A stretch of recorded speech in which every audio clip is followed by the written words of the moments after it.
Are we rolling? Speed. I don't know what that means.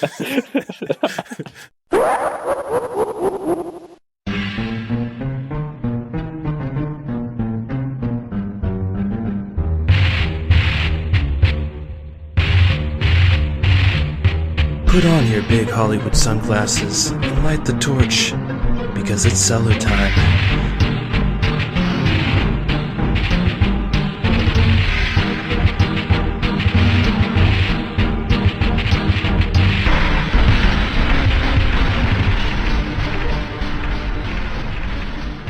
Welcome to the Crack Cellar, as the prophecy was once foretold.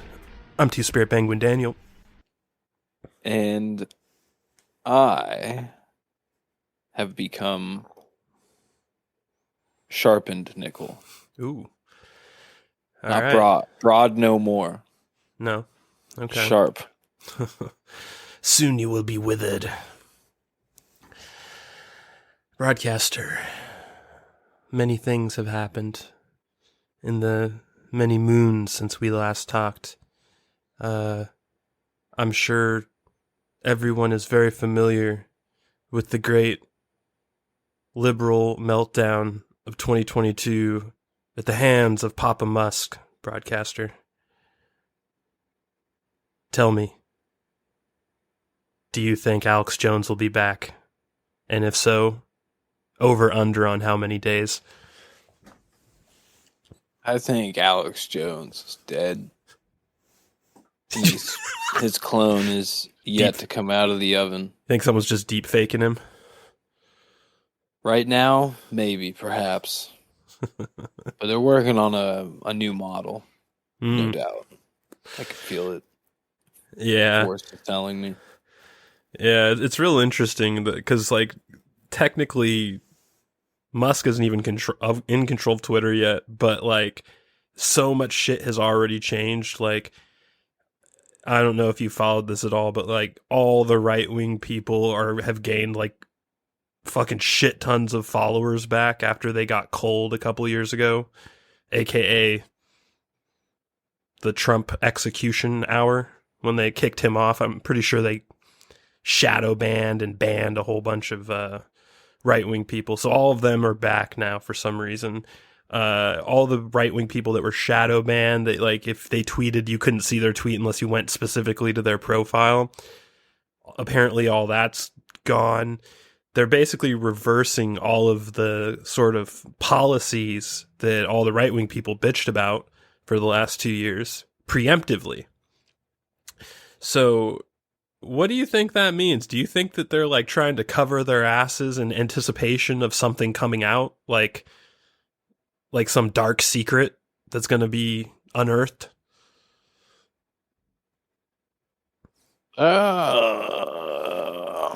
I mean, fuck, dude.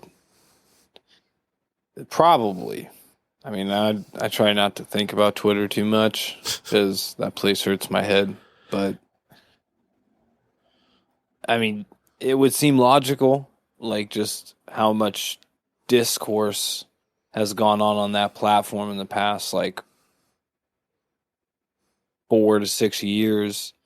And these last 4 to 6 years have been, well, pretty game changing.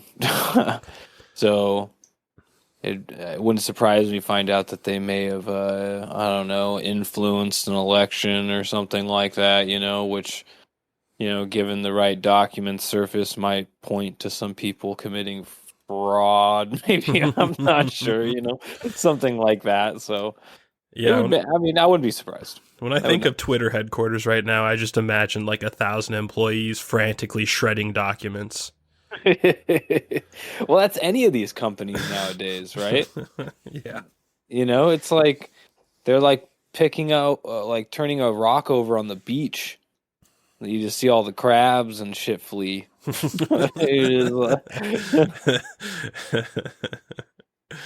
Yeah. What these companies are nowadays. They're like, fuck, we've been found out. Like, it used to be like, you'd see like things like Enron happen, and they would, like, the media would build this sense up, like, a bad conglomerate, not like all the other good conglomerates. You know, Yeah. Enron wasn't even a conglomerate, but you get giant companies. You get what I'm saying? Just like huge names out there, you know, just turning out to be total Ponzi schemes. Mm-hmm. But Yeah, I find it funny that all the left wing people all of a sudden are like, billionaires shouldn't be able to control our speech and shit, and it's like up until Elon Musk buying Twitter, no one ever said that ever. Like no one had problems with Jeff Bezos or any of these other guys because they had the right Twitter, politics. Twitter was a beacon for the truth, apparently, until Elon Musk acquired it. Mm-hmm. Yeah, yeah. Now It's it's okay. It's okay with communist China controls TikTok that basically influences the entire culture that our kids exist in. Well, you don't have kids, but essentially all kids right now are obsessed with TikTok, and we're okay with that, but not the smartest man in the world or one of the smartest men in the world who created Tesla and SpaceX and like all these crazy companies that should not have been successful, but are by a miracle. And you can't call it a fluke either because he's done it several times. No one just starts a yeah. business to fly to the fucking moon, man. That's something out of a comic book. Dude, Elon Musk is like, I think I'm gonna fly to the moon. It's I think that's crazy, the man. scariest part about the whole thing is that like the it it just shows you how far off the mark we are as like a race, Mm-hmm. you know, where you have so many people, whether they've been brainwashed or maybe they're not educated enough or whatever it is, that they look up to someone like Elon Musk as a problem. Mm-hmm. You know, like this guy is pushing, humanity forward. You know, he's trying to get people off of More than oil, anyone else on the planet, you could argue. for sure. Like he's making huge revolutionary steps in electric vehicles, in underground boring, in space exploration, in I mean, global internet, solar technology. Yeah, man. I mean, the Elon guy Musk is going to yeah, enable me to retire to a mountaintop someday because I'll be able to get some Starlink internet access. for sure. And I don't think people realize, like, no one wants to think about like the things he is really trying to push the needle on, because like you just said, like that just seems like some weird, like, dream of somebody, but you don't know how many people out there want to live where they grew up, or Mm-hmm. like want to live somewhere remote, but because of financial reasons, it's just not possible. And it makes small chunks of land highly populated by a majority of our race, and it promotes disease and fucking stupidity and fucking just like it just breeds bad things, so like just that one thing alone, making people able to be a part of society on a regular level and work the job they want to do in far out places, like, just anywhere. You Yeah. don't have to be in a city. You don't have to be in a suburb somewhere. You don't have to be close to, wherever. But, that's just one thing, dude. Then all those other things we just named fucking are game changing as well. Just fucking Yep. figuring out a tunnel system underneath our roads would be game changing. Huge. I don't know if Couple he's still that. working on that. I think he might He have given is. up on He that, just didn't he? No, I just read something that he just started something up again. Maybe it was on the back burner or something. Yeah. Yeah, he's a man of ideas and a man of action, which is a rare combination. It's usually one or the other. Yeah, dude, and it's just like, who cares? He's a human being. He's gonna have some problems, and it's just like, you're a problem. Like, anybody that's talking shit has to realize they're a problem. They're a Hmm. bigger problem than Elon Musk is on the fucking world. So it's Yeah. Well, that's the thing. It's weird. It's like 100% of the people that are hating on Elon Musk are less important to him are less important to humanity than him. A for hundred sure. percent, which is a crazy thing to say, and it seems fallacious, but it's not. It's 100% true and almost inarguable. Yeah, it's just yeah, but I mean, just back to my original point. It's just really sad to see such a large chunk of people in this country seem to just hate him for no reason other than being one of the richest people ever in the world. You know, it's Hmm. just like, well, instead of just seeing that as a byproduct of being one of the most intellectually driven people in the world who has Yeah. made yeah, we said And enough. the funny thing is he's an African immigrant, technically. So you like look at that and it's like, man, could you imagine if you just did like the Sean King treatment on Elon Musk, gave him a little spray on tan, make him look a little ethnic, claim that he's like 1/10 Cherokee, like fucking Pocahontas does. And I wonder what like their take would be on him then. Well, he'd still be. I mean, he'd be a conservative black man. And it's true. Larry Elder is They don't like definitely conservative black the people. black face of white supremacy. That's what they were calling him in the Southern California runoff election, or like the recall with Gavin Newsom. The Dude, I black wish face of white supremacy. I would have ran with that. That's so Oh, good. they live.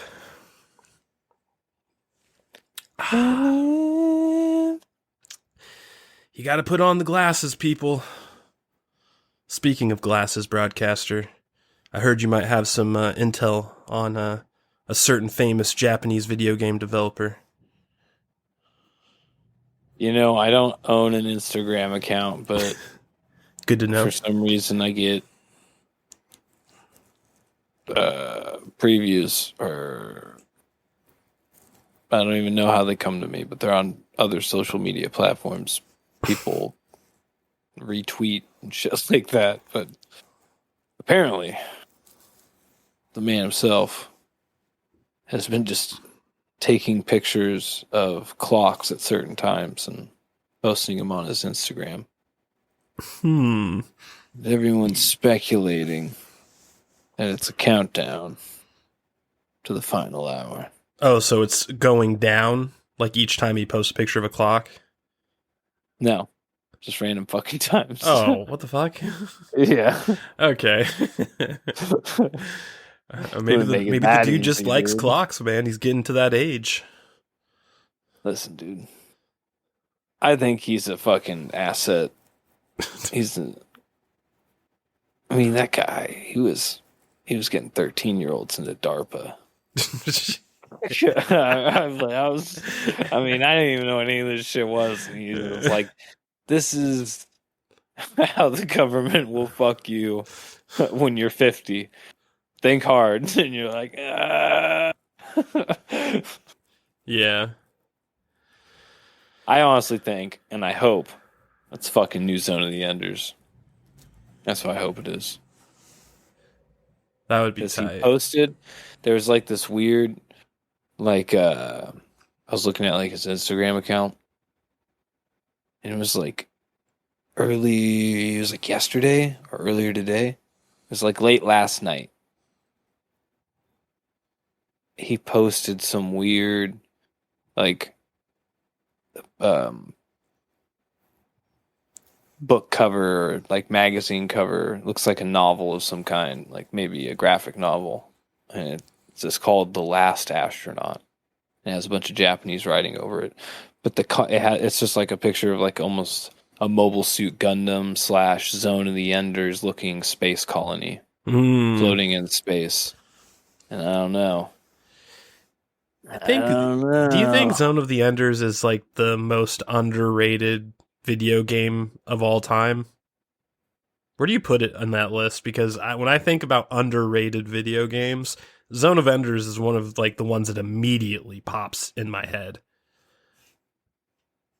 Well, I think it mainly suffers from two things: it just being a side project at the time, like pretty much for its whole development cycle for one and two. That's pretty much why it never got complete. The storyline never got completed because it was always just a side project. And two, it being ahead of its time, just Fuck for like yeah. what it was trying to do. I mean, even though it was a hell of a PS2 launch title. I mean, it was one of those games that I'll never forget. It's like watching The Matrix for me. Like it was just Mm-hmm. one of those moments where I got my hands on the PS2. It was a huge revolutionary jump in graphics, and Zone of the Enders not only was a huge push in graphics, but it was a huge push in just gameplay capability. Yep. All of a sudden, you went from like playing FF7 and FF8 and 9 with like really undetailed sprites and fucking pretty much no dynamic lighting effects at all in the game besides the cutscenes and stuff like that. And even then, it was very little. In this game, you had shadows and beams of light and bunch of like machinery with little red tracers around their edges floating around you, and your blade had energy aura glows and stuff. Like, dude, the graphics and how fast the mechs were, the detail too, dude, like how those little hook thing came out of your feet when you touched the ground and it actually made sparks as you were grinding on the road, and it Mm-hmm. tore up the ground when you hit grass and earth. It was just, you didn't see anything like that till like I think like the PS3. You started to see things like that. Zone of the Enders was Yeah. so much ahead of its time. One of the Zone of the most. Enders 2 was just Zoe 1 magnified. Like it was awesome, don't get me wrong, but it's just pretty much more of the same game. Yeah. Yeah. I like Zone of the Enders 2 as well, but Zone of the Enders 1 is just like a special game. When I think back on it, like the boss battles in that game were also totally ahead of their time. Like they were sort of akin to like raid bosses in MMORPGs. Like they had complex mechanics. And Yeah. when I look They had back at that, phases. Yeah. bosses really didn't have complex mechanics like that back then. It was one of the first games I remember having that sort of level of at least in action, like turn-based RPGs kind of had intense mechanics, but it's a totally different thing. It's like an apples and oranges comparison to like an action game. Yeah. It is weird though. I mean, I like to see what's going on in that guy's head here soon, because if it's not a Zone of the Enders game, I mean, I trust whatever he's doing, but I mean, there's just so many things that have been left on the burner with this guy, and the fact that he might just to think that he's starting another new game after doing Death Stranding just kind of, I don't know, almost makes me worried that he's like he's losing it a little bit. He's getting pretty old, man. Like all of the great developers from Japan that we grew up with are all getting really old. It's kind of sad. Like I saw a video interview with Tetsuya Nomura the other day, and I was looking at him. I'm like, holy fuck, he's a great grandpa. Shit's wild. Yeah. Oh man, but I would like Zone of the Enders, new Zone of the Enders, best case scenario. What I think it actually is probably a sequel to Death Stranding that involves time travel. That's my guess. That'd be pretty crazy. Yeah, we'll see though. Anything coming out from Hideo Kojima is going to be good. So like there's really no bad case scenario unless it's like, oh, I know when I'm going to die and this is a countdown to when my cancer is going to kill me or something like that. That's the only possible bad scenario. That'd be so brutal, dude. It would be. I wouldn't put it past him from doing though. It's something I feel like it's something he might do. Damn, dude, and the final image is just Hideo blackout. Hideo. I don't know how everyone pronounces it, but Yeah, like they pasted into like the old like death thing from Metal Gear Solid, like Kojima-san, are you there, Kojima-san? Kojima-san, Kojima-san. yeah. Well, the other thing is like time. Serpents, eating its own tail. Time, snake eater. Oh, snake. Metal Gear Solid 3. Are we getting back to Metal Gear Zero? It all goes back to Metal Gear Zero. Boys and girls, let me tell you something about Metal Gear Solid Zero. It is a legendary. I don't even know if it's up anymore. This guy in the first minute like has you hooked and thinking he has solid information on Death. This was like way before Death Stranding got announced, and that he thought Death Stranding was going to be Metal Gear Solid, the first Metal Gear Solid out of Konami's hands. And you listen to him for like 45 seconds. You're like, all right, here we go. And then he's like, first, step one. We open up Photoshop. It just ends up being a fucking troll. Like the most 8-minute long fucking troll you've ever seen. It's a fucking legendary, dude. It's absolutely legendary. Broadcaster, are you ready to get to our preview of Thor, Love and Thunder? Oh, dude. So ready for all the love and thunder. Padme!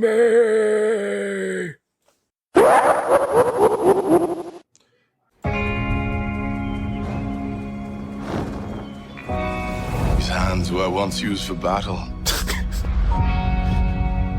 Now they're but humble tools for peace. I need to figure out exactly who I am. Oh my god.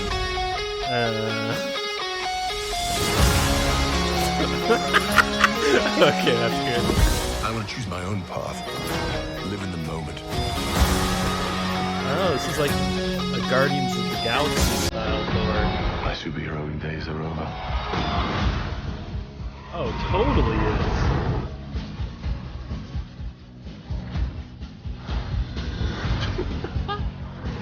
Kissing the blue hair.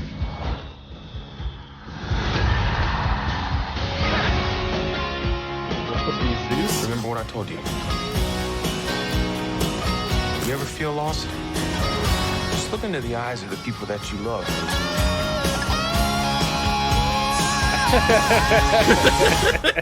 Not me. What? Just listening.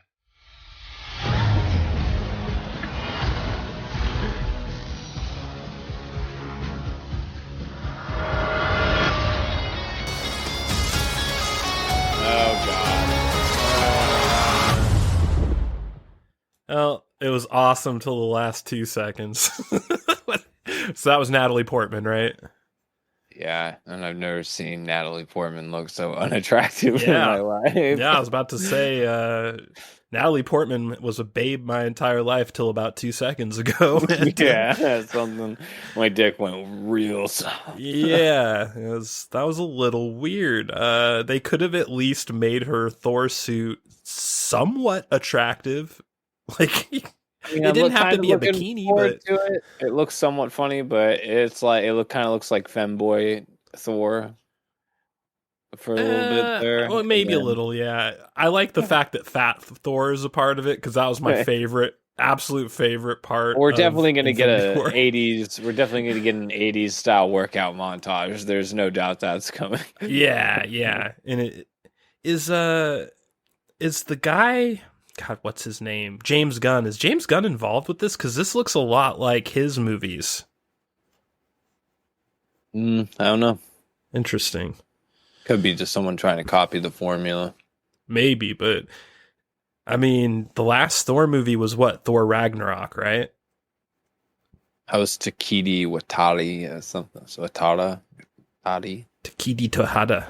Okay, so he's probably just copying James Gunn's style. Definitely felt like a Guardians of the Galaxy movie, though, when you, like, just from the trailer, the tone. Nothing like the original Thor movies, that's for sure. You mean the ones that sucked? Well, yeah. I mean, God, I don't even. The second one was the one that I really didn't like. I don't even remember what it was called. But The Dark Realm or something. I don't know. yeah, Dark World or something. Yeah, that one Yeah. sucked ass.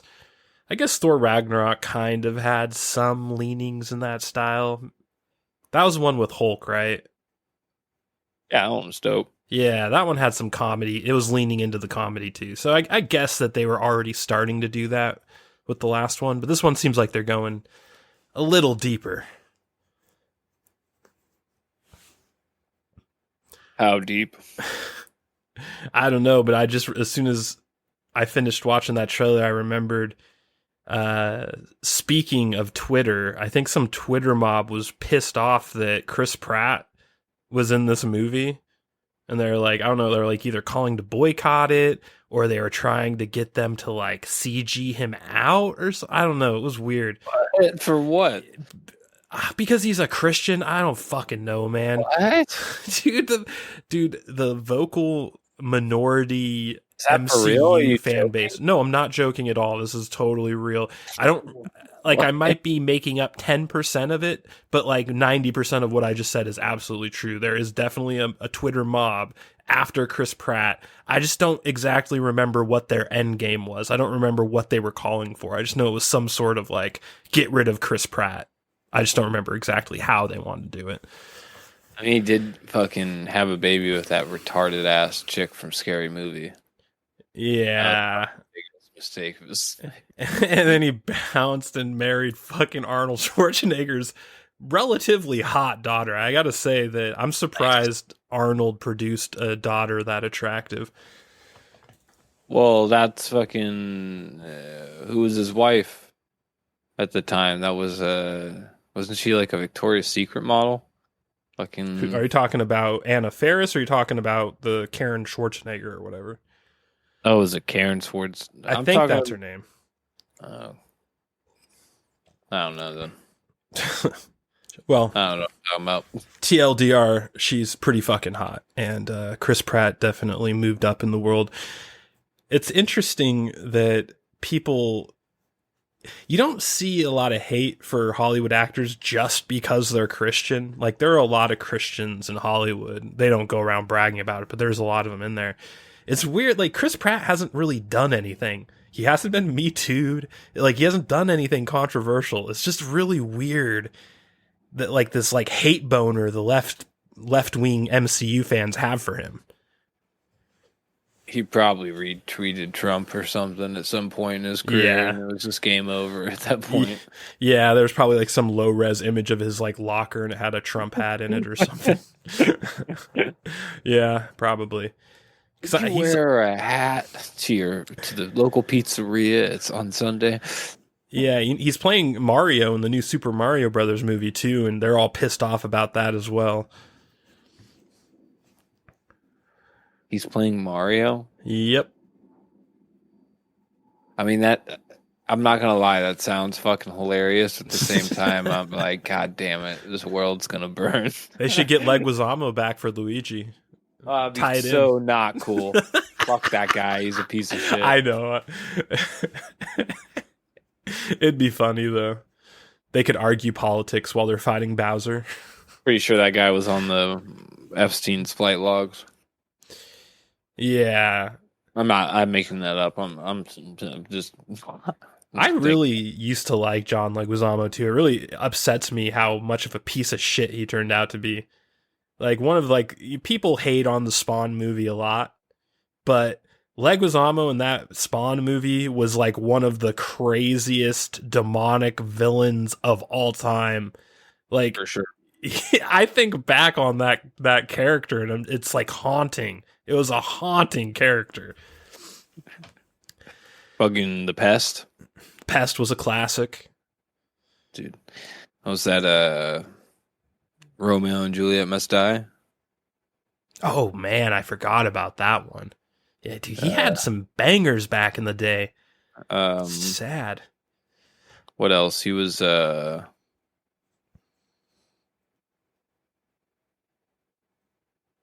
I can't really think of anything else. Yeah, there's a I whole know bunch of other stuff I'm blanking on, but he was prolific, man. what happens when put yourself out there eventually you realize they're pieces of shit. Yeah. Like the latest, like all he does now is like woke comedy specials about Mexican history or something that are just like basically him like being racist towards white people for an hour. I tried watching like 5 minutes of it and I just had to turn it off. It was so cringe. Yeah, he's one of those people that thinks he's way cooler than he is. Yeah. Bummer.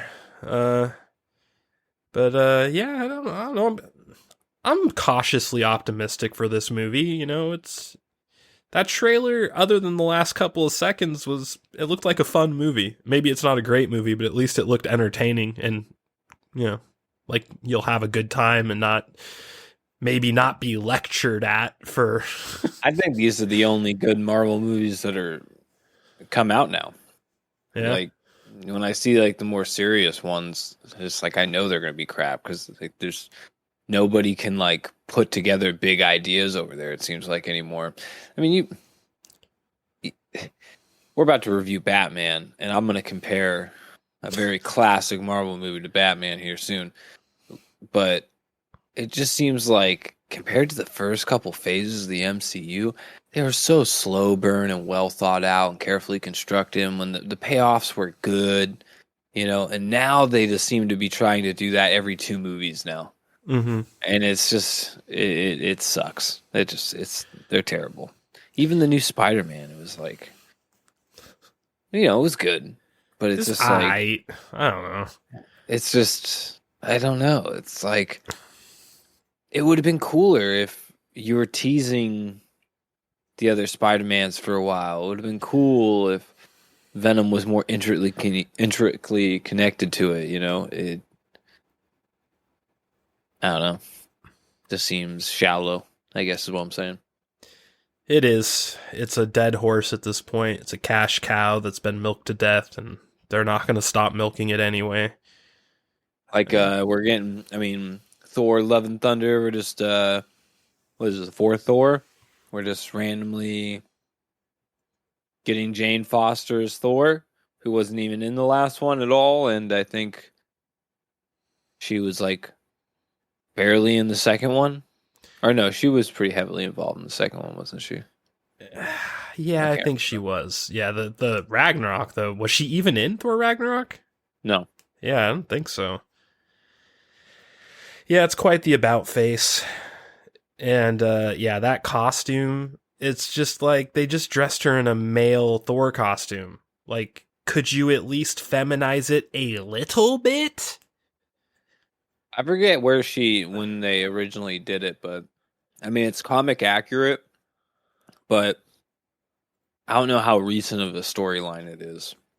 Something tells me it was made in the 2010s, kind of thing. Yeah. I don't know. I know nothing about female Thor. I didn't even know it was a thing. I'm guessing that most of the female versions of male superheroes all are like post 2010. But yep. What are you gonna do, man? We live in a society. Yeah. Wow, Arthur, you're a really good dancer. Thanks.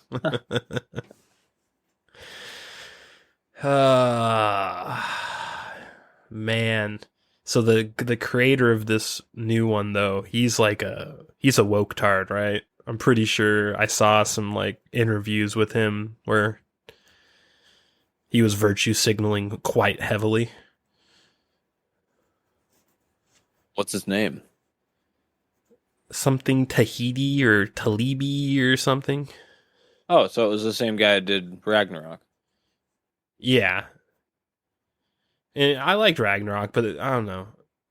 Maybe this guy can separate his fucking shit with like creative process, because some people can do that, you know?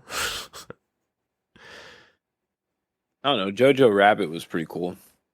Literally did a Nazi Boy Scout camp movie. What? Huh. You never Yeah. seen that? No, I don't think so. Yeah, it's called Jojo Rabbit, and they're like in this Nazi town where everyone's pretty much like Boy Scout Nazis. And like the kid is like hiding a little Jewish girl from his family. And it's like this, kind of kid friendly, like, oh, this family's different than the rest of the Nazis. They actually like Jews. Oh, they're not really Nazis after all type story, Interesting. But it's funny, dude. Interesting. Pretty funny movie. And he did that. That was his little baby. Yeah, I'll give him the benefit of the doubt because Thor Ragnarok, I did like that movie. That was one of my favorite of like these like recent MCU movies. Like of all the ones that have come out in like say the last 6 years, Ragnarok was one of my favorites. Up like Infinity War Part 1, Thor Ragnarok, and that's about it. I don't really think I like any of the other ones. Hey, man, you didn't like James Spader as Ultron? That was longer than 6 years ago, man. Damn, wasn't. Yeah, I'm pretty sure that was like 8 years ago. Pretty sure Age of Ultron was like 2014, I believe. Maybe 2015. Definitely a long time ago. Damn. Well, broadcaster. Any final thoughts before we move on to the review that would be king? A statue will be erected in my honor.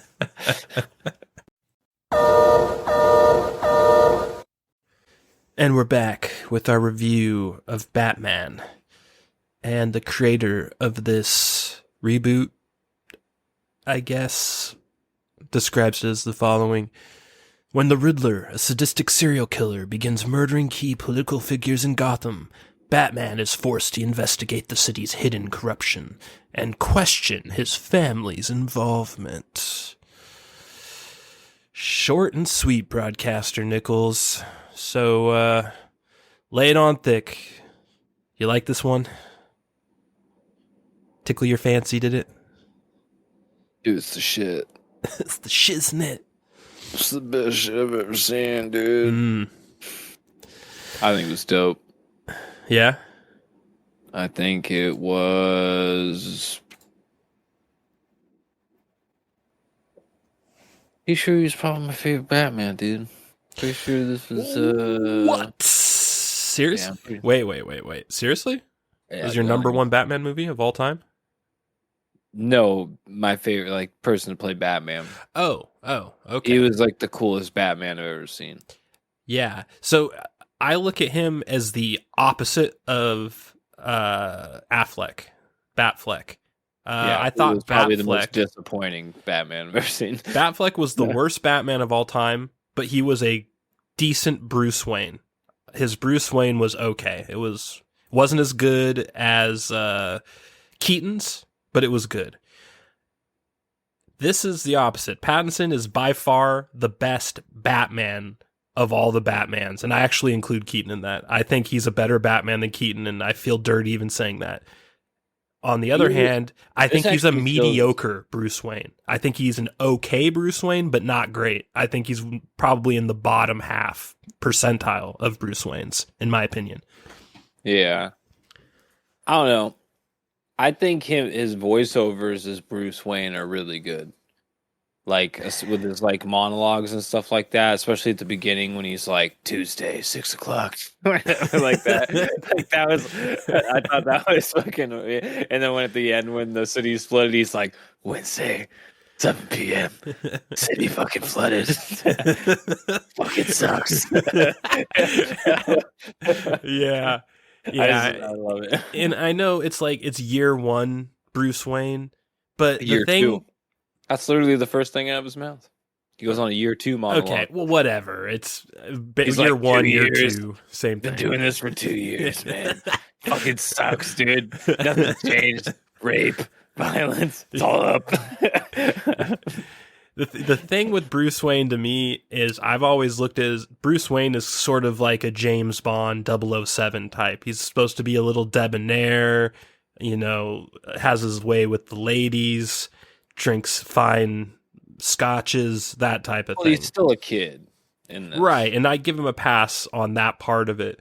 But even then, even considering that it's, supposed to be Bruce Wayne at age 25 or whatever, I don't know exactly what age he's supposed to be. I think he's supposed to be younger, to be honest. I don't know exactly what age he's supposed to be, but Robert Pattinson is like my age. He's like in his mid 30s, so I don't know what they're going for, but he just comes off as sort of like a brat still. Like, I don't know, man. His interactions with Alfred just pissed me off. Like, every time he talked to Alfred, I'm like, bitch, that's Alfred. You respect that motherfucker. Little bitch. Yeah, well, this just goes to show you the adolescence at this point, like, I don't know. I felt like it was carefully constructed.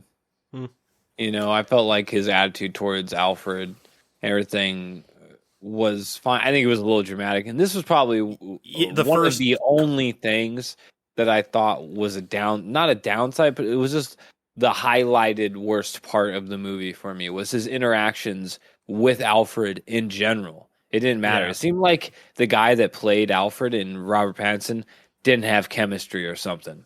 Like almost like there's beef between them or something. Because then the hospital scene when Alfred's on the hospital bed and he's like, they're pretty much just having that weird conversation where it's like, we love each other, right? Type of thing.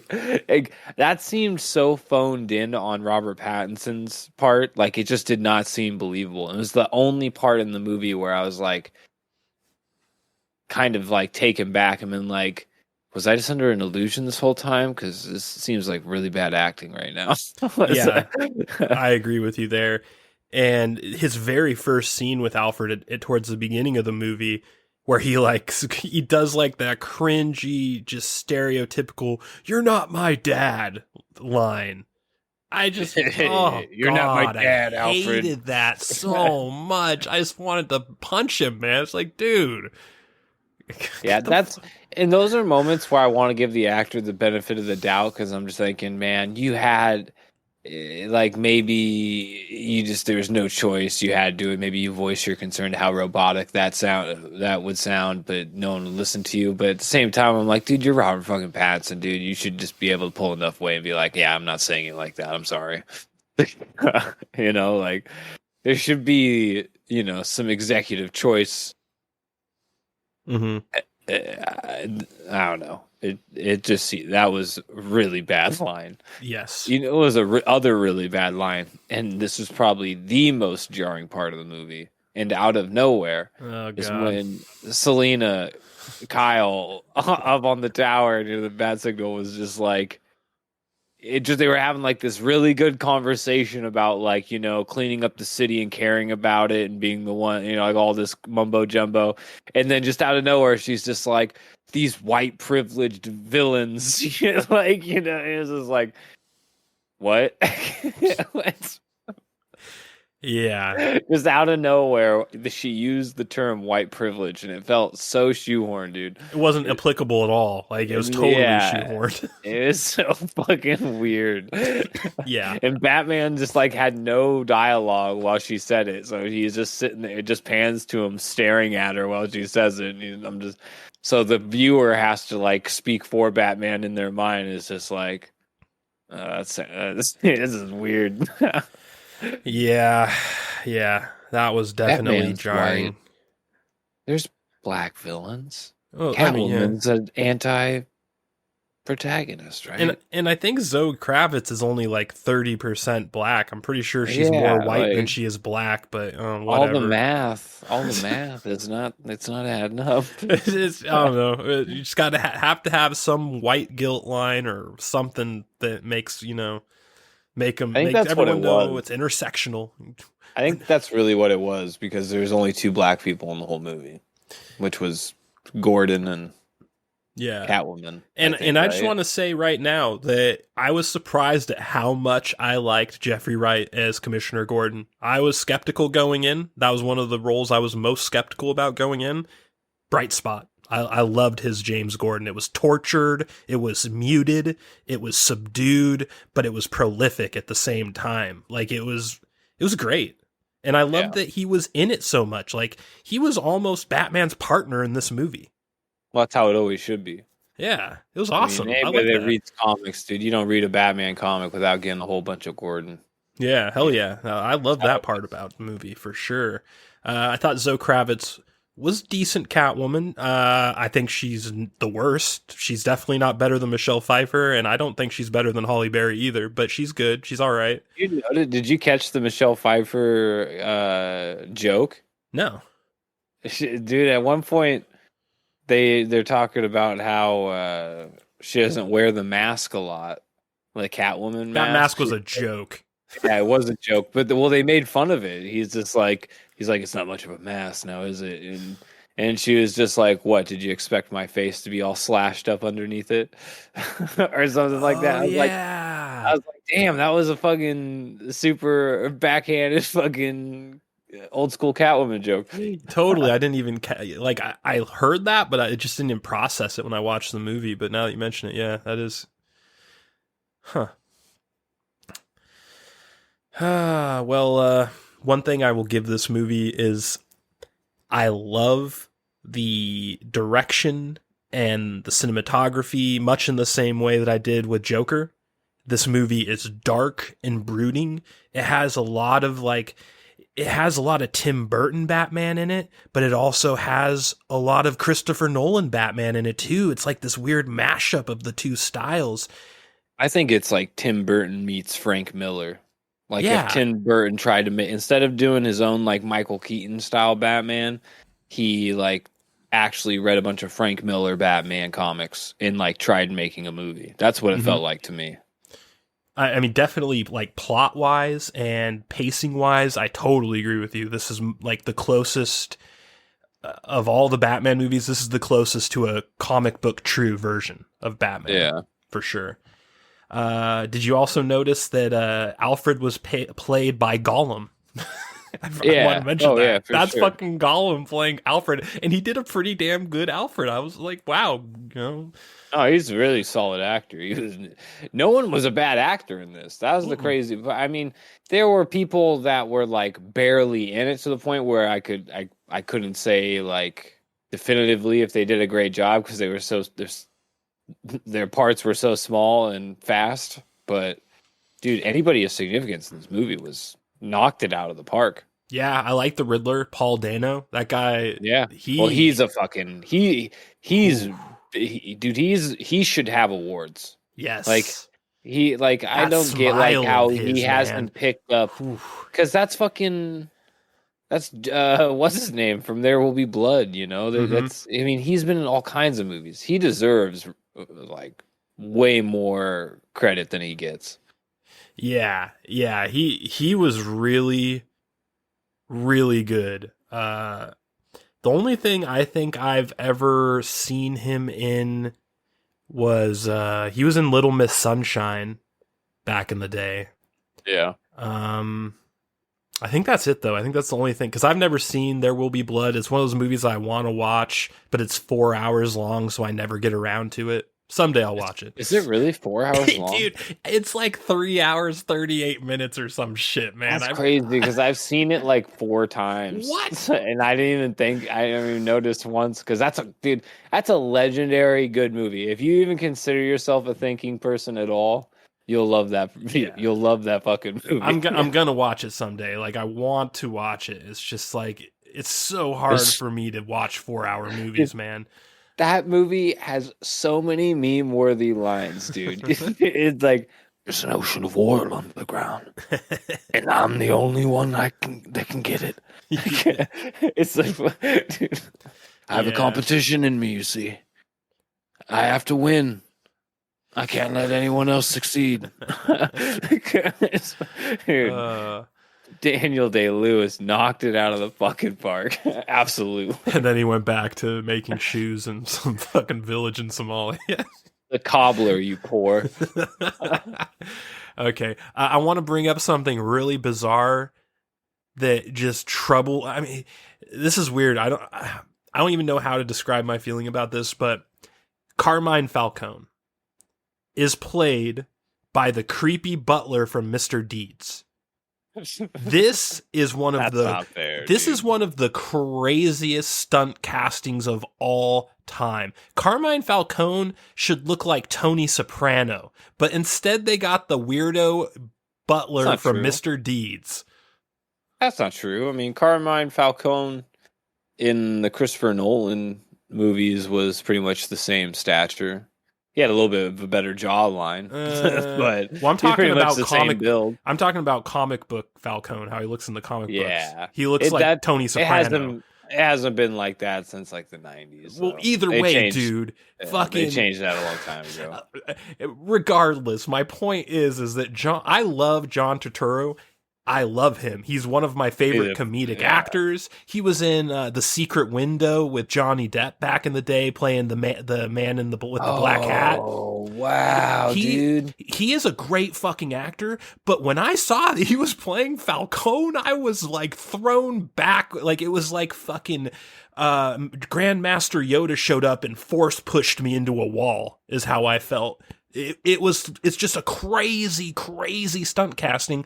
That being said, I liked his performance. I liked him. I just can't really wrap my head around the whole thing though. Like, he should not be Falcone. It's just weird, man. I actually enjoyed it as Falcone, to be honest. It was actually kind of heartbroken that you don't agree. Like, I was like, I like seeing him act because every time I see him, I'm like, I don't expect you to do serious roles, but I just always want to give really funny people a chance to be serious because I know that that's something that plagues them in their lives, is they want to do something serious and they know no one's going to like take them seriously. Yeah. No, you're misunderstanding though. I liked him as Falcone. I just can't believe that I liked him as Falcone. Yeah. I'm just it's crazy. It shouldn't be, but it is. He was super creepy in the fucking club, 44 Below, when he first comes up to Catwoman. He's just like, and like when that happens, and then after the fact, she's just like, he's my father. I'm like, what? Yeah. Yeah, a little taboo 6 going on here. That whole relationship was super weird. And what about the dude that played Gil Colson? That fucking weirdo at 44 Below. Dude, he's in a lot of shit. I thought he was going to turn into like a serial killer or something, and he ended up just being a loser. Like, it's whacked. I felt bad for him. I was like, damn, dude, this character's a loser. Yeah. This is a weird movie because so like if we really think about it and we really break it down, the villain of the movie is Falcone, but the two poster villains are Penguin and Riddler, but they're really not the villains per se. Like, I guess you could make more of an argument for Riddler because of, he's like he's like murdering people and doing the clues and leading Batman on that wild goose chase. But if you really look at the plot specifically, it's Falcone who's the villain, and he dies. That's kind of a classic Batman story. It is, but I was surprised by it. Like, especially with like the way the trailers portrayed it. The trailers really made it seem like Penguin was the villain. But as we find out, Penguin is almost an ally. Like, he's like, this is like playing the edge version of Penguin. This is like Oswald Cobblepot when he's still kind of playing both sides, wheeling and dealing, not exactly eating fish in the sewers like Danny DeVito style. You know what I mean? Legendary performance by Danny DeVito. Another meme where these fucking roll. Yeah. But I will say, though, that Colin Farrell's performance as Penguin was amazing, but DeVito's still the GOAT. Yeah. Well, I mean, again, like you can't really have Penguin without Falcone. Those characters are pretty integral with each other until Falcone ultimately passes in the comics, and then obviously in this movie. But Mm-hmm. that's Batman. That's also kind of a Batman thing, like all of the Batman villains eventually, most of them work with Batman at one point or another in some way loosely. Totally. That's one like of the many Mr. reasons. Freeze and all that. One of the many reasons this movie is very comic book accurate. It for the most part. Nothing's perfect, but man. Talking about Mr. Freeze, think about what Mr. Freeze would have looked like in this movie if they actually used him as a villain. Like just the aesthetic of this movie and what they would have brought to the suit. I think it probably would have looked pretty fucking dope, dude. Yeah, it would have looked like the main character from Dead Space. Something like that, dude. Something really fucking cool, dude. The lighting effects probably would have been the shit. But yeah. I honestly, like, this movie really reminded me of Blade Runner a lot aesthetically. Totally. And the diner scene, that was probably cinematically, it was probably one of my favorite shots in the whole movie. When Falcone dies and they run up to the apartment and they're doing the investigating and all that crap, and then finally somebody comes in, they're like, somebody saw him leave the building, we tracked him to a diner or whatever, and it shows that wide frame shot of all the cops slowly coming up to the diner with like the neon glowing lights and the rain. Oh, and that then was really cool. It shows them bust him, and then the Riddler looks out to the window, and the Batman is just slowly kind of coming out of the dark in the rain, looking through the window at him. Mm-hmm. Like, that shot was really fucking cool. Fuck yeah. I thought it was dope as fuck. Definitely. This movie is full of little set pieces that are just like amazingly well done. Yeah, and the person that came up with the red flare, there's like two scenes. One in the beginning, where he's holding it above his head, and his cape's kind of like floating with the red flare gas in the back. And then there's the other one where he's rescuing all the people, and it's like showing him lead all the people out of the darkness. Those two were crazy good too. I don't know who came up with that, but they deserve a raise. Agreed. Yeah. I think Matt Reeves did a pretty damn good job with this movie.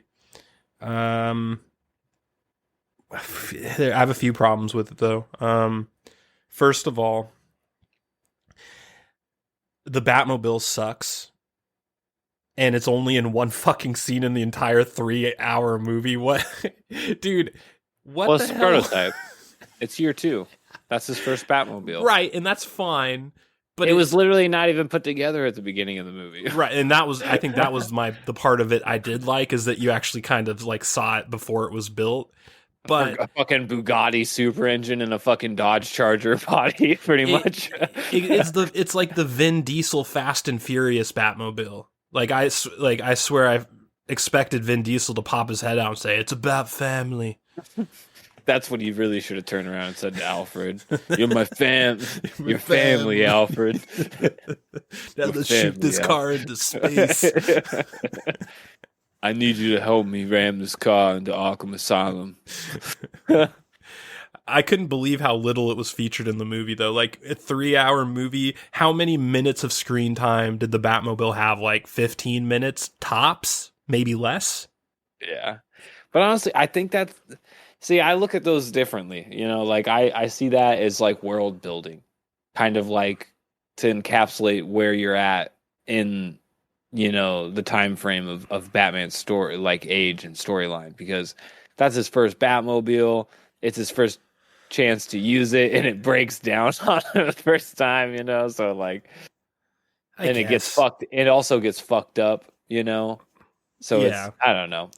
I mean, you could be right. Maybe I'm being too harsh on it, but I just like, I expected to see a little bit more of the Batmobile than that. Like he doesn't have Lucius Fox yet, Alfred's still worried about him being Batman.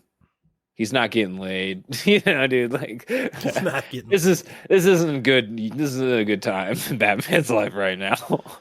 Yeah. Yeah. He's forgetting to take off the mascara when he goes home. That was really funny. Is that he still had that mascara on when he told Alfred he's not his father. He just turned around like a fucking emo kid. You're not my father, Alfred. Yeah, it was a little cringy. I was surprised because I'm at a point now where I don't really identify Robert Pattinson as the Twilight kid anymore. Like I used to for a long time, but now I don't know. If anything, I look at him He's more the lighthouse drunk. Yeah, I look at him. I identify him more with Willem Dafoe in The Lighthouse at this point. Getting fucked up on church time. But I feel like he kind of reverted a little bit back to Twilight mode in this movie. And that scene that we were just talking about is a perfect example of that. Like, you're not my dad with like mascara on his eyes and shit. It's like, Yeah. I think, yeah, for sure. But I also think it was kind of proper because, like, out of all the acting gigs he's ever done, I guess vampires is fictional and Batman is pretty fictional. So he's just like, well, I've never really done like anything else close to this besides Twilight. So I guess I could see why he pulls from that a little bit, a mythical character, but yeah, but no. Yeah. Don't do it. Yeah, don't do it. Dude, I really gotta say, dude, his Batman moments were so fucking. I was like just really surprised how well he played shockingly Batman. Good Batman. Yeah. Yeah, shockingly Like, good. The end there when he takes the double barrel to the chest, dude, that had me going so much. I was like, bro. and then he just gets pulled up and fucking that. So why when he gets pulled up and they make it seem like he's dying right there for a second. Like Selena's just like, it's okay, it's over, and he's having trouble breathing and he's starting to close his eyes and you're like, oh shit, Batman's dying. And then Selena just straight up starting to get strangled to death. Like, this is a pretty brutal strangle job that's going down, and he just reaches for his belt and pulls out some Bane juice, which is fucking insane. He just so he has some prototype Bane juice in his belt this whole fucking time, and he even has a spot on his fucking armor where he's gonna inject it. He's like thought about it. This is a calculated step here, and dude, when the camera effects and just his sheer like anger acting when that hits his leg was like dope. His rage was so fucking cool when that hit his leg, dude, and he just starts beating. He just crushed that dude's face. Oh, that was super dope. That was one of those other scenes in the movie where it kind of just shows you that he has the potential to be, Batman for the next, 5, 8 years. Oh yeah, for sure. And I think he can improve his Bruce Wayne performance.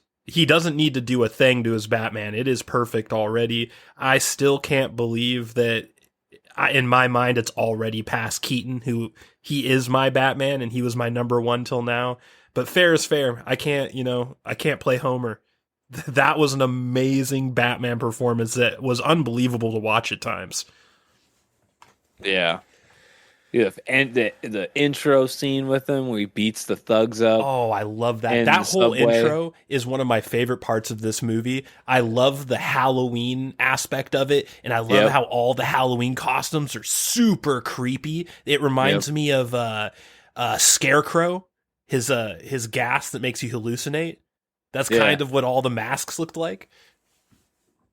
Yeah, I don't know what it is with like 80s nostalgia and Halloween costumes and stuff like that, but it definitely brings these like feel good emotions up, even though it's kind of like in this weird dark timeline.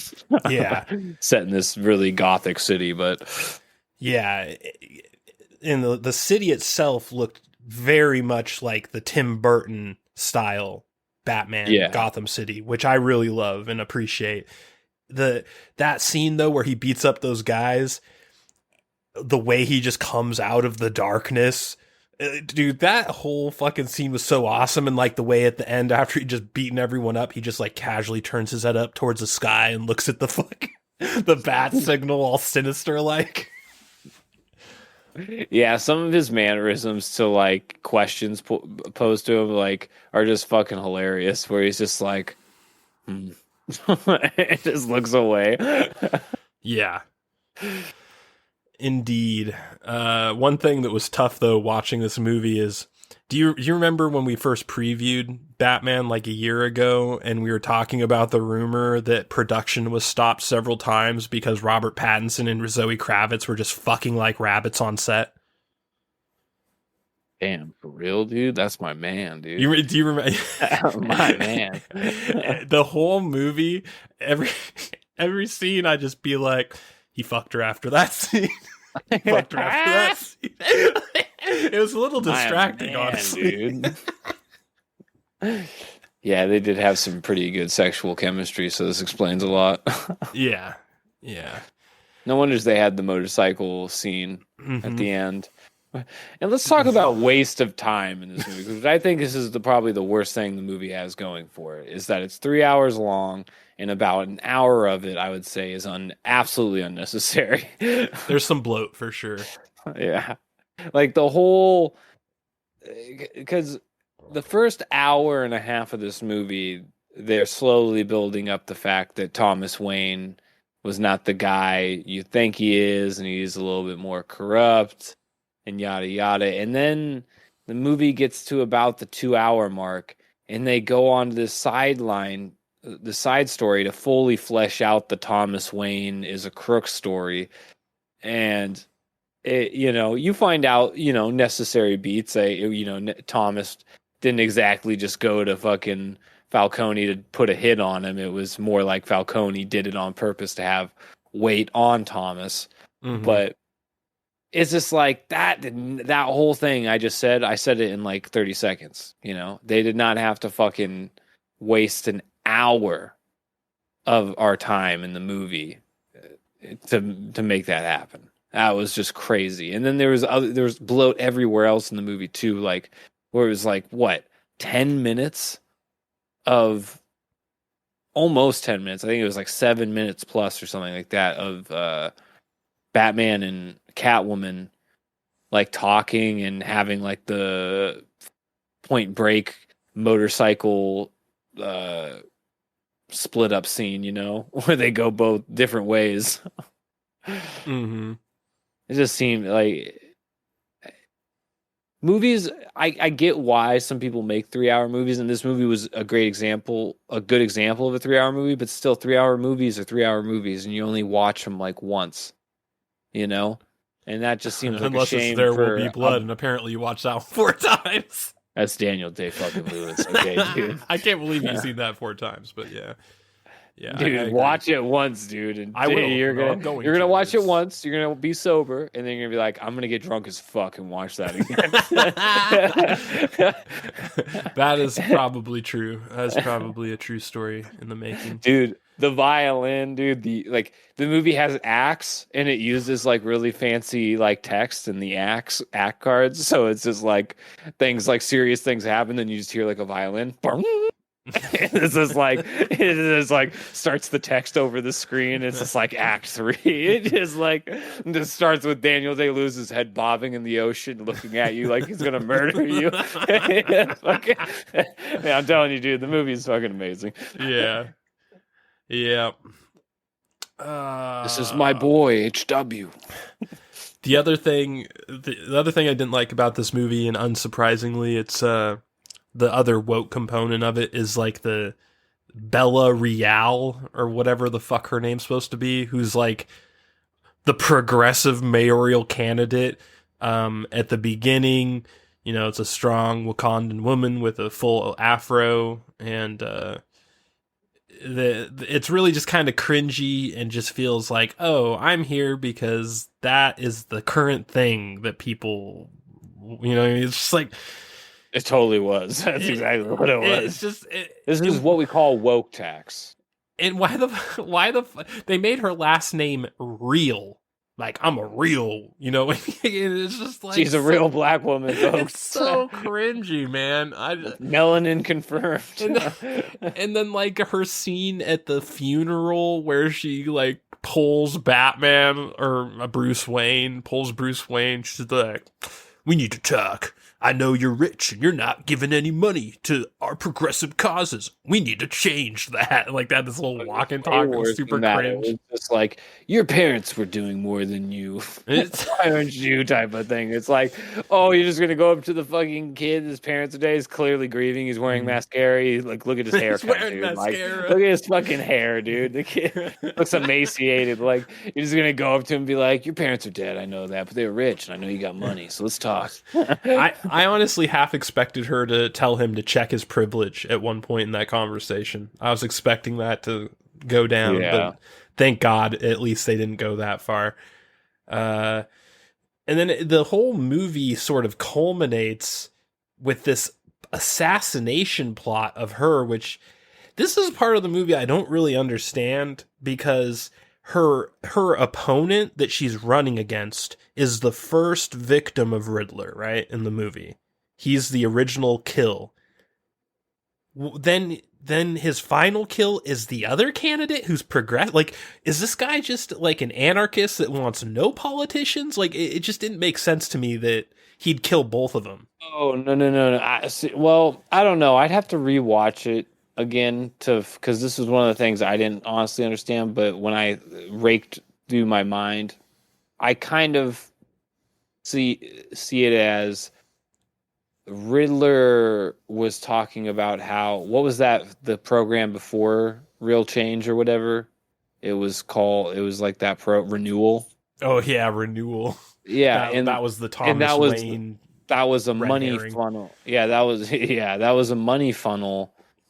Eventually, for corruption in the government in Gotham, and the Riddler on his little live stream thing was talking about how he was essentially insinuating that Real Change is just it's the next iteration of Renewal, and that they need to destroy it, aka kill the face of the program, who is that chick. Now, they don't really. This is where it's kind of up in the air. Is that character actually a villain, and we don't know yet? Like, she actually is corrupt, and she was trying to get in with Thomas Wayne to blackmail him or just get some of his money from the Wayne Foundation, because that's happened before in many Batman storylines. So who knows? But they don't really explain her that well. She gets shot, and then people just start wanting to help her. So in the next few Batman, she might end up being a stooge or maybe a pivotal villain. Or who knows where the actual storyline goes, but that's how I took it. That the Riddler was trying to actually point, because that was the whole point of that character. Took it as a trying plot to point hole, out the corruption corruption of the city the whole time, and at the very end, he's just like, "Guys, it's in your face this whole time." Like this fucking program they're trying to put in your face that is her name is real, for Christ's sake. Because you got to remember, the whole point of the Riddler's thing is they never stopped the selling the drugs.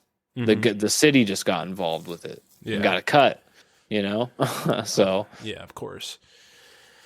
Yeah, I don't know. The ending of this movie fell flat a little bit for me. I liked parts of the ending. I liked the action parts of the ending, but plot-wise, I thought it was really thin. I thought that it culminating with fucking Riddler's followers trying to assassinate the woke mayor candidate just felt weird and sort of just well, we have nothing else to do here, so we'll just do this, is how I took it. But I mean, maybe you're right. Maybe it'll kind of the sequel will kind of fix it and explain it more, which, by the way, I don't know if you heard, but the sequel's already greenlit. It's coming. Yeah. Well, that's pretty much remember the George Clooney movie? Batman and Robin? Fuck yeah. Yeah, there was a very similar scene in that where Batman goes to a Bruce Wayne goes to a banquet, and I think it's what's her name? fucking Uma Thurman is Poison Ivy or Yep. something.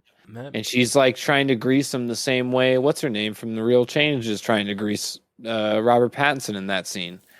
Essentially, it's just like, oh, wow, Bruce Wayne just showed up. Everyone knows he's rich. He never shows his face. Let me try to go grease his pockets. Yeah. Or get, that's what it kind of felt like to me. Okay. So, who knows? Maybe. I mean, it's possible. That's definitely the glass half full take on it. I definitely have high hope because, especially with the movie ending with the retaining wall breaking and part of Arkham pretty much the whole Arkham district and part of like Gotham City floods. Like that is one of the coolest storylines that has never been told cinematically in Batman history, and they set it up. Yeah. So that going forward is going to be super dope. So do you think the next Batman movie is going to actually have that as a part of it, or because like I kind of was thinking they were going to skip time a little bit and go past that when it was already fixed? So you think when the next movie starts, it's going to be like right after this one ends? You think it's just going to go straight? Absolutely. Okay. It's going to be like a year 2.5, year 3 movie with him going to Arkham Asylum, because pretty much what's going to happen is that flooding is going to make all the villains get out of Arkham. And the Gotham's going to fall into chaos. Yeah. So, well, they set up Joker. Did you notice that? Yeah. At the end, I guess there's Arkham like Asylum. a delete. I guess I didn't see it, but I guess there's like 7 minutes of or 6 minutes of a deleted scene where Joker or Robert Pattinson's Batman goes to Joker to ask him for help with the Riddler case. Yeah, I think the reason they cut that is because they're in talks with Joaquin Phoenix. I have a feeling. I think there might be pressure to combine the two. I hope so, man, because it was one of the biggest regrets at the end of the movie when I saw that they were going with a different Joker. I just kind of... Yeah. I don't know. It bummed me out a little bit because the movie felt so connected. It did. Like when it has the same tone. Especially at the beginning when they go out of their way to like the subway punks all have that face paint on. I'm like, man, that was very Joker-esque, dude. And it's like, man, they kind of just implied that this is like the same gritty universe, just in the future. Yeah, I don't think this Batman's the best Batman movie. I still think Dark Knight's better. I think it's a hard one to beat. I think Mask of the Phantasm, if you count animated movies, I think is better. And I'll be honest, I still think the original Keaton Batman's a little bit better, but I think it's really close. Really close. And I think other than that, I think it's the best. I think it's probably number 3 or 4 on my list.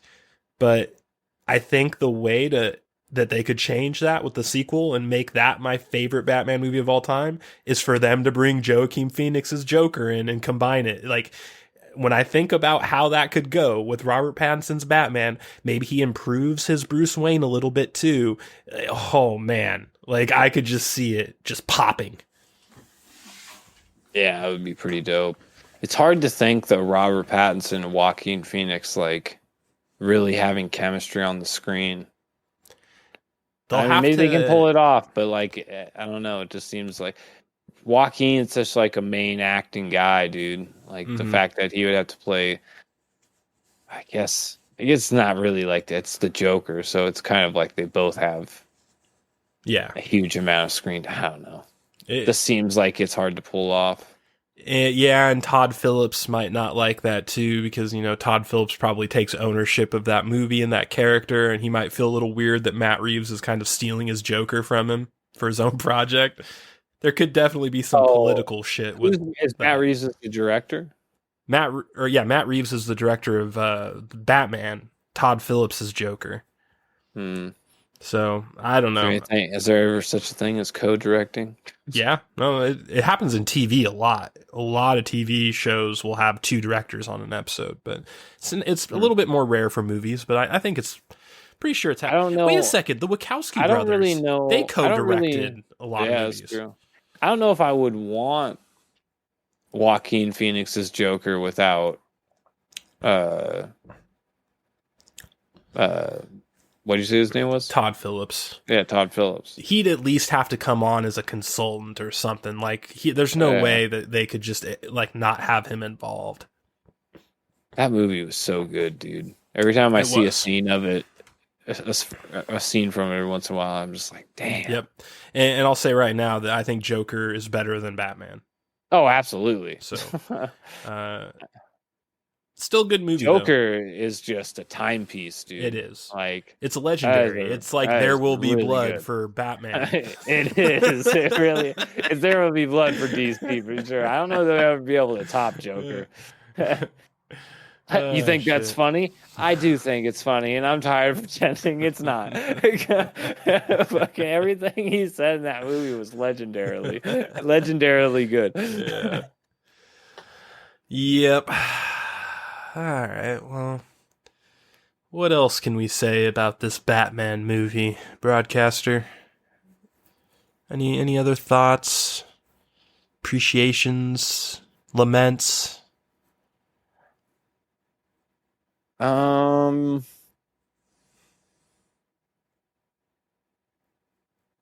think mainly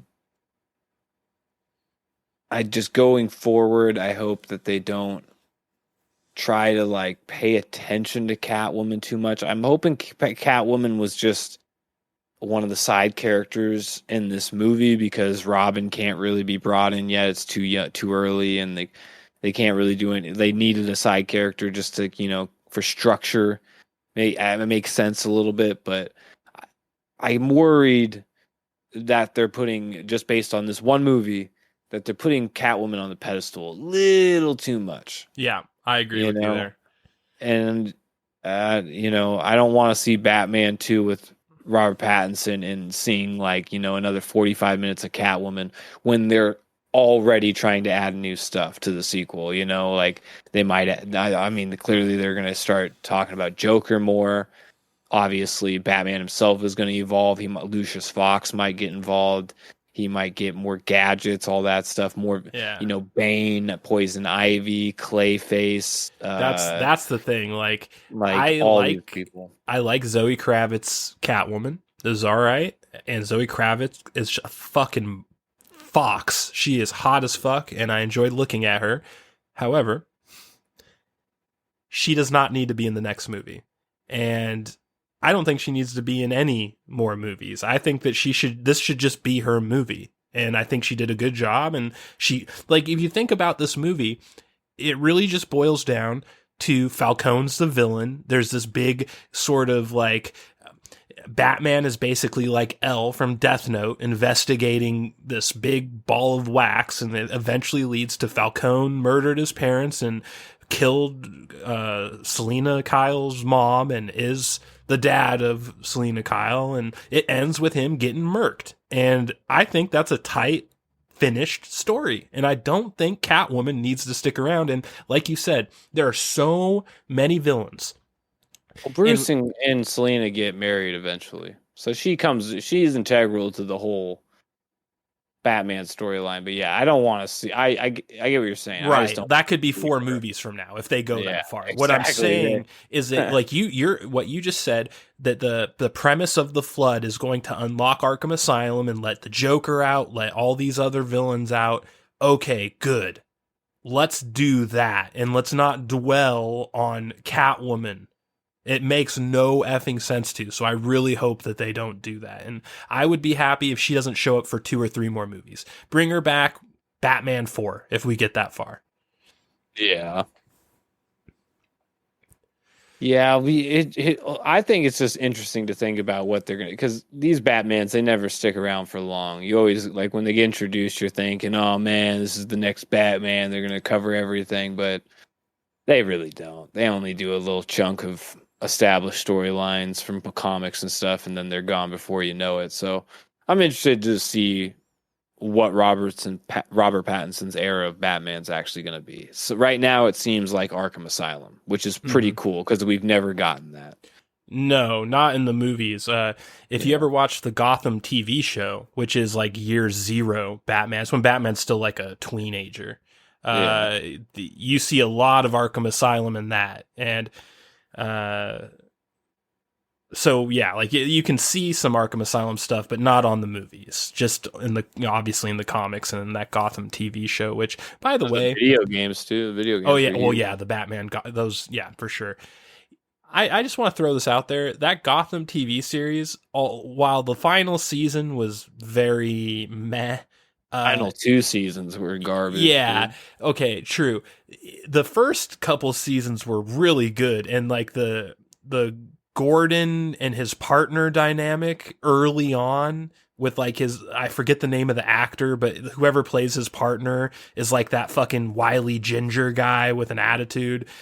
That was an amazing buddy cop dynamic that I never expected. And that TV show was decent. I think if you're a Batman fan and you've never watched that Gotham TV series, I think you should give it a watch. At least for the first couple of seasons, it's pretty good, in my opinion. Hey, even Jada Pinkett Smith's in it, dude. One of her best roles. Not saying much. God damn. Keep my wife's name out your mouth. Naomi. Okay, Broadcaster. Well, before we get to our official rating, I have one final question. Neri, I'm going to ask you for a prediction. And the easy answer is Joker. But let's just leave Joker out, and let's just make him on the ban list for answers on this. Who do you think is going to be a villain in the sequel? Because the sequel's greenlit. It's happening. So, and there's like fucking 30 Batman villains to choose from. Let's not use Joker. Who do you think's coming in the next Batman movie as a villain? Well, just given the times and certain clues in the movie, I'm going to say there's a high chance of Poison Ivy, Yeah, Bane, Hugo Strange, and wasn't there a crocodile villain? yeah, there is a crocodile villain. I forget his name, but there is. I feel like just because, you know, the city is about to get flooded, there might be a chance of him showing up. Mm-hmm.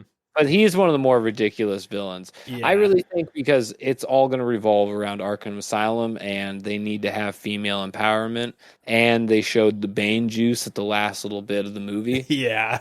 I think that really sets up the premise that Bane might come around in the next movie, or maybe he'll be at the very end. Maybe they'll, foreshadow him at the end of the next movie.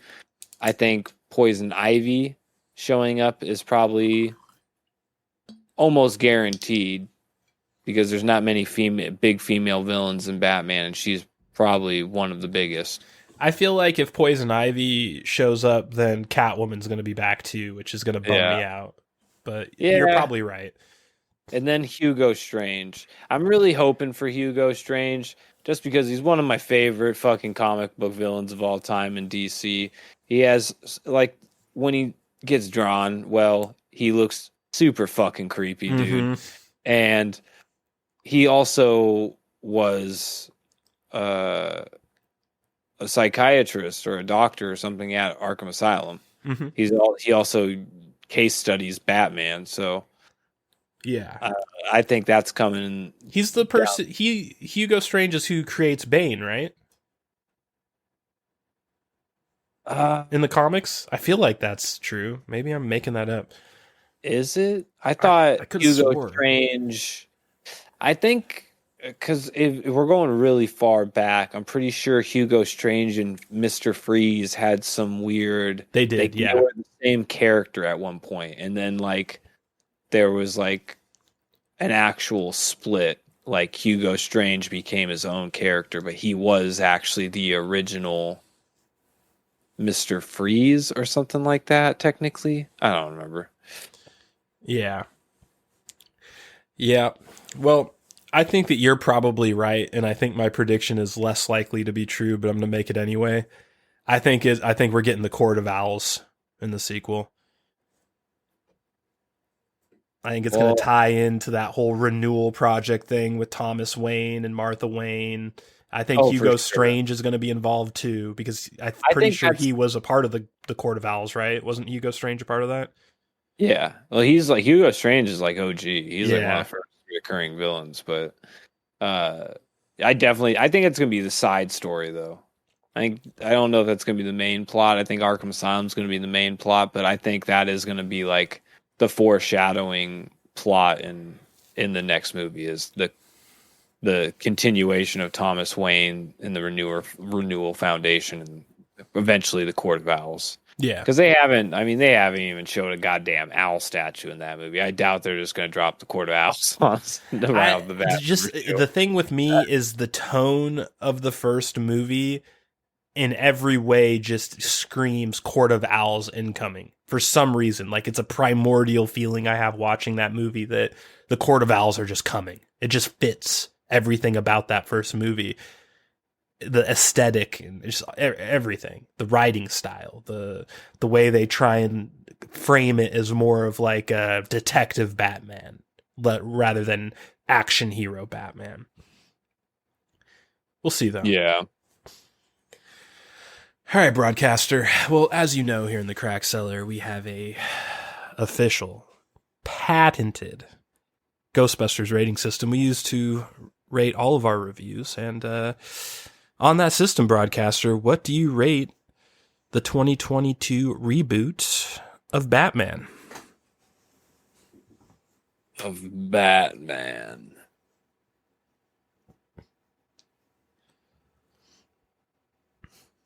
I'm going to give it an equity gozer.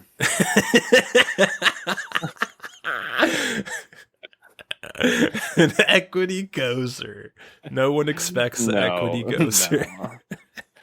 No, that's not right. Cut that. That's not right. I mean, I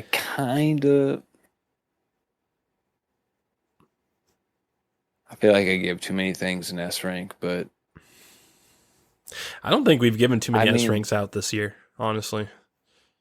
I honestly think it's an S rank. You do. It has some problems, but it was one of the coolest fucking Batman movies I've ever seen. It's one of the coolest. I don't know. Maybe it's because it's like one of the only cool, serious comic book movies I've seen, and I'm just seeing. You're like a thirsty man in the desert that found a spring. Yeah, exactly. But yeah, I'm gonna give it a transgender boogeyman. I'm gonna give it a verified Stay Puft. Oh, there we go. Blue check mark Stay Puft. Okay. Yeah, blue check mark Stay Puft. That's what I'm gonna give it. So it has some problems, but they can be fixed. They can, yeah. It's a great start, and I'm glad it's getting a sequel. When I heard it was getting a sequel, I was very glad to hear that, because it deserves a sequel. It's not perfect. It's just so good. What it does right is so fucking good, dude. Even if it wasn't Batman, just like we said, the subway scene, the fucking like electrical gauntlet thing, and just like him going back into the Batcave and putting like fucking, I don't even like Nirvana, but the way they put Nirvana over the fucking movie was so good. And he just puts the little contact video camera back in the computer that's reading it, and he's watching. You're watching it from the perspective of Robert Pattinson, that guy just getting electrocuted. That was like, awesome. It's like Nirvana. Awesome. Nirvana's playing. He has the mascara on, and you're like, "Damn, dude, this guy's depressed, dude. He's throttled right now." It's been a while since I heard a Nirvana song in a movie too. It was a little weird. Yeah, it really set the tone, though. It was really good. It was a good choice. Yeah. I'm also going to give it a Stay Puft, but I'm going to give it an off-brand Stay Puft. This is like Safeway Select. Has a hole poked in it. You didn't notice. It's kind of stale. Yeah. It is an A rank. It's an excellent movie. There's just a few things about it that really rubbed me the wrong way. a few of them can be fixed in the sequel by explaining some things, like with the plot hole that I was talking about at the end. Maybe it's not a plot hole and they'll explain it and I'll be like, okay, so that'll help the first movie a little bit to me. But at the same time, there's certain things that you just can't really change. And I don't think this is a perfect movie. I don't even think it's really, I don't know, man. Like I think it's only like my fourth favorite Batman, and I like it, but it's just like I don't know. I feel like there's a lot of weird hype energy around this movie. It might be a little bit undeserving, but I think we're going to that whole thirsty man in the desert thing that we just talked about. I think that's really what's happening. People are so fatigued by fucking Captain Marvel and fucking Captain Falcon and the Winter Bitch. Like all these shitty comic book properties that are just so bad that you get something like this and your instinct is like, this is the greatest thing I've ever seen. But if you really think about it, it's like, there's no way this movie is better than The Dark Knight. Like The Dark Knight is a true S-rank Batman movie. It's not even close to me. I probably have to go back and watch it and really see, but I know it's a great movie, but I don't know. This Batman was super fucking good, dude. I put good, like, but this is DC's Iron Man 1, you know, like with Joker and this new Batman. This is like the phase for DC where they're like, in spirit, they're starting a new brand, you know, like this is the start of like their turn. You know, that's what it feels like for me. It's like I'm explaining a lot about a good rank I'm giving it because I feel bad for giving it a good rank because it's not the best rank, but I just don't think this movie is perfection like a lot of people seem to think it is. I think it's really good and it sets up, like you said, it sets up the DC universe in a way that hasn't. The last time the DC universe is this exciting was in 2005 when Batman Begins came out or whatever. And it's just like, it's been a while. Yeah, it's always good when people are arguing how good something is instead of how bad something is, you know? So can you imagine if we were like trying to figure out if this was better or worse than Batman and Robin? Like, oh my God. Like, at least we're not doing that. Yeah. And on that note, we'll close out. Bat nipples. Remember, dude? Rock hard bat nipples. The fucking bat breastplates on the costume had nipples, dude. Wasn't there like actually designed nipples on a bat plate? Wasn't there a dick bulge too? Yeah, dude. No, it was very sexual, dude. It was very sexual. And they had Batgirl in it too. Oh man! Oh yeah, you know, Alicia Silverstone. Yeah, dude. You know, I forgot that she was in that. Man, he was getting the slip of that crack back then, dude. He was probably fucking her in the Batgirl costume, dude. He was like, no, definitely do that.